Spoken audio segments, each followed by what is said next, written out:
আসসালামু আলাইকুম রহমতুল্লাহি বারাকাতু। আপনারা কেমন আছেন? আশা করি আলহামদুলিল্লাহ ভালো আছেন।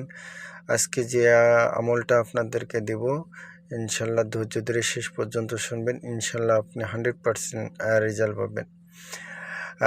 অবাধ্য সন্তানকে বাধ্য করার এবং বদমেজাজি এবং অবাধ্য স্বামীকে বাধ্য করার আমল। দেখা যাচ্ছে যে আপনার সন্তানকে আপনি কোনো কথা বলতেছেন, সে শুনতেছে না, খারাপ মানুষের সঙ্গে চলাফেরা করতেছে, অবাধ্য চলতেছে, আপনি যা কিছু বলতেছেন তার উল্টা করতেছে, বাবা মার উপরে চড়া হতেছে, বাবা মার জন্য এটা আসলে কষ্টকর। সেম অবস্থা স্বামীর ক্ষেত্রেও দেখা যাচ্ছে, স্বামী জুয়া খেলতেছে, তাস খেলতেছে, বাসায় এসে খারাপ ব্যবহার করতেছে, বদমেজাজি দেখাইতেছে, স্ত্রীর উপর হাত উঠাইতেছে, অনেক কিছু হইতে পারে। এটার থেকে যদি আপনারা দেখবেন, অবশ্যই আপনারা এই আমলটা করবেন। ইনশাল্লাহ তার বদ স্বভাব এবং অবাধ্যকতা সেটা চলে যাবে এবং আপনি যা বলবেন তা শুনবে ইনশাআল্লাহ। আপনারা কি করবেন, 5 ওয়াক্ত নামাজ পড়ার চেষ্টা করবেন ইনশাআল্লাহ, আর উজু অবস্থায় থাকবেন। আর যাকে আপনারা বাধ্য করতে চাইতেছেন বা যে বদমেজাজ স্বামী এবং সন্তানের উপর আপনি আমল করতে চাইতেছেন, সে যখন ঘুমাবে তখন আপনারা তার পাশে যাবেন, যাতে বসে তার কপালের মধ্যে ডান হাত রেখে আমলটা করবেন।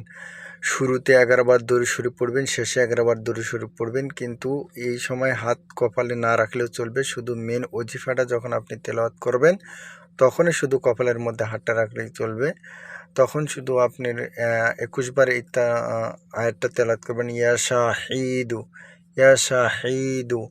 আল্লাহ তাআলার এই বরকতময় নামটা আপনি ওজিফা করবেন এবং মনে মনে নিয়ত করবেন ইনশাআল্লাহ যে আল্লাহ তাআলা এর বদ স্বভাব এবং অবাধ্যকতা যেন আল্লাহ চলে যায় এবং সে যেন আমার কথা মতো বা আমি যেন ভালো যে উপদেশ দিব, আল্লাহ যেন সেই স্বভাব মতো চলাফেরা করে।